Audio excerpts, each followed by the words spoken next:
Mulusot. Tara, sundan nato ni si Idol. Mao ni karon ang among gilakaw-lakaw nga tourist spot. So, nindot kayo ilang facilities diri mga ka-lodge.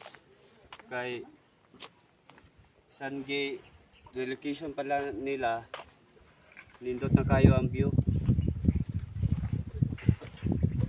Plus, mas lamig yung kadol kay kan spotting kayo naka-shade pa. Wow, Idol. Sana all Idol. So asa man ta paingon dol kay gisunlan tikas camera Idol. Ikaw may guide na ko kay wa man ko katultol.